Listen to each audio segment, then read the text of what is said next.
How the NFL broke Earl Campbell will always be talked about, whether you're an NFL fan or not. It's honestly disturbing to think that a player that great could barely move his hand by the age of just 46. The game destroyed his body so badly that now he can hardly move at all. So let's dig into what really happened behind the scenes that led him to such a heartbreaking state. By the time 2001 rolled around, Earl Campbell was just 46 years old, but his body told a very different story. The once unstoppable powerhouse of the NFL was now struggling with the simplest movements. Arthritis had stiffened his hands so badly that he could barely close his own fist. But that was just the beginning. Years of brutal hits, punishing runs, and playing through the pain had left their mark. Nerve damage in his legs led to a condition called foot drop, making it hard for him to lift his feet properly when walking. On top of that, bending his knees or his back had become extremely difficult. He was diagnosed with spinal stenosis in 2009, a narrowing of the spine that puts pressure on the nerves and causes intense pain. It's the kind of condition that makes everyday tasks feel like battles.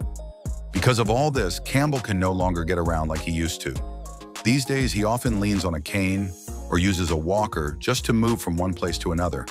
And if it's a longer distance, he needs a wheelchair. It's heartbreaking to see a man who once ran over defenders with ease now needing help just to stand or walk. At first, Campbell didn't want to blame football.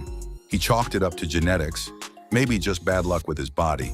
But as time passed and the damage became impossible to ignore, he admitted something he had likely been thinking about for a long time. In 2012, he finally said, "I think some of it came from playing football, playing the way I did. And honestly, how could it not? The way Campbell ran, with full force, never stepping out of bounds, always looking for contact, it was thrilling to watch, but the price he paid was devastating." The physical pain wasn't the only thing he had to battle. In 2009, as his spinal stenosis worsened, doctors prescribed painkillers to help him cope.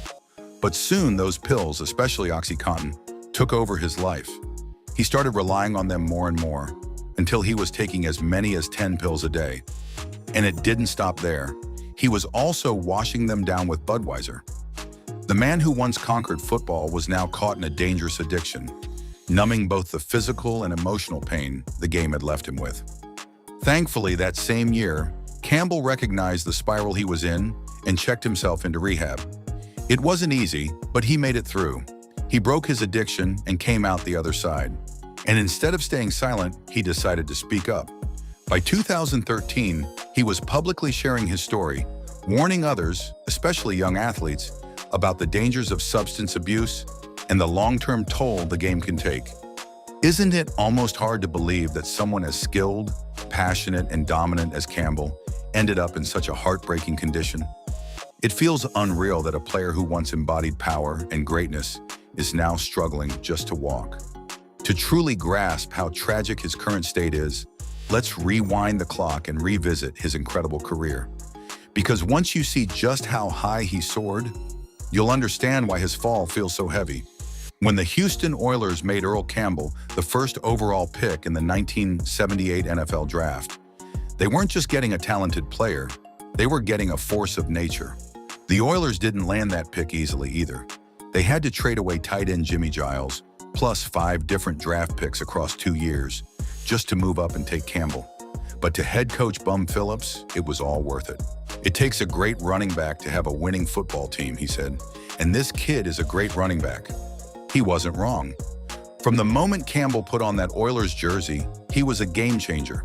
In his rookie season, he rushed for 1,450 yards, a league-leading number in an NFL rookie record at the time.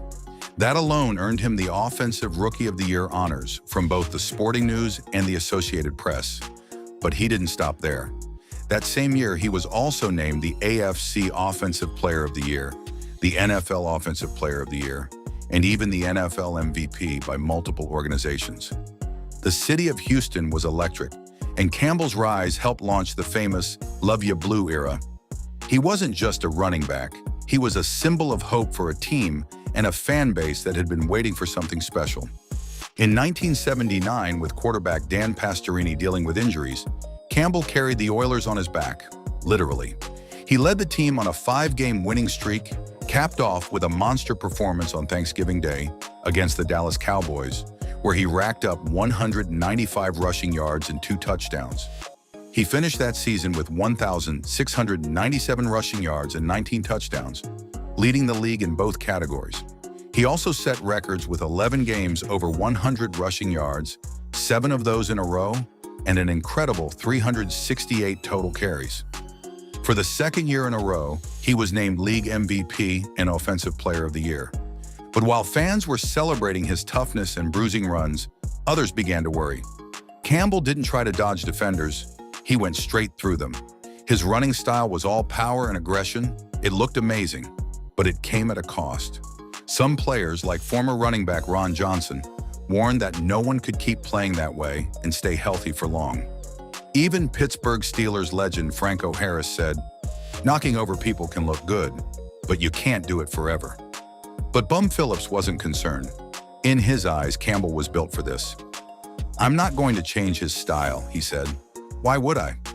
Earl does the same thing other backs do, only better." The Oilers finished the 1979 season with an 11-5 record and won their first home playoff game in nearly 2 decades. Campbell missed one playoff game due to injury, but returned for the AFC Championship against the Steelers. Unfortunately, the Steel Curtain defense smothered him. He had just 15 yards on 17 carries, and the Oilers fell short. Then came 1980, the year Campbell went into full beast mode.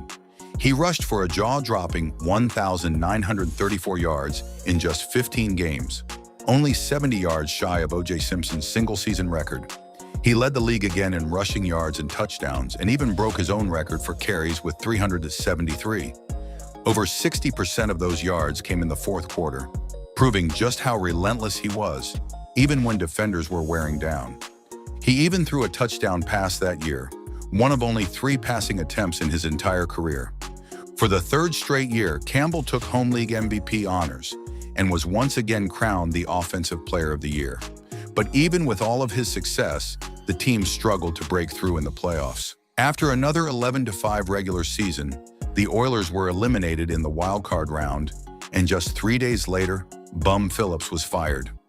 That moment marked the beginning of a slow but steady decline. In 1981, Campbell still had a solid season with 1,376 rushing yards and 10 touchdowns, but the team failed to make the playoffs. For the first time in his career, he wasn't at the top of the rushing charts. Still, he showed flashes of greatness, especially during back-to-back 180-yard games that season. He earned a trip to the Pro Bowl, but didn't make the All-Pro team. Then came 1982, when a player's strike shortened the season to just 9 games. The Oilers collapsed, finishing 1-8, and Campbell's numbers dipped significantly. He rushed for only 538 yards and scored just 2 touchdowns. In 1983, Campbell bounced back somewhat, putting up 1,301 yards and 12 touchdowns and earning another Pro Bowl selection. But the Oilers were a mess, finishing with a 2-14 record. Things came to a head when Campbell was benched during a game against Cincinnati. Frustrated, he publicly demanded a trade. "I'm tired of hearing every week how I'm too dumb, washed up, can't block, can't catch," he said. The losing, the criticism, and the physical toll were starting to wear him down. In 1984, after another terrible start, the Oilers granted his wish. Campbell was traded to the New Orleans Saints, reuniting with his old coach, Bum Phillips.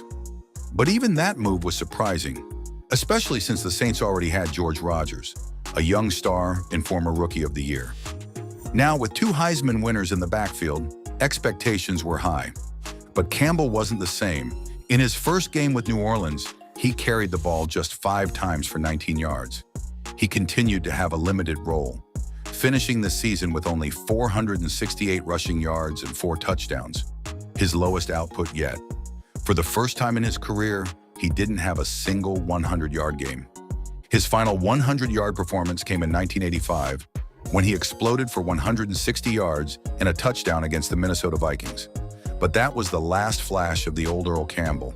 He ended the year with 643 rushing yards on 158 carries and considered coming back for one more season to hit 10,000 career rushing yards. But by the 1986 preseason, he knew it was time. "The beating I've taken has caught up to me," Campbell admitted as he retired. "I'm a man. I'm not a little boy. I believe this is the best thing, not only for myself, but for the Saints." He walked away from the game with 9,407 career rushing yards, 74 rushing touchdowns, and 121 receptions for 806 yards.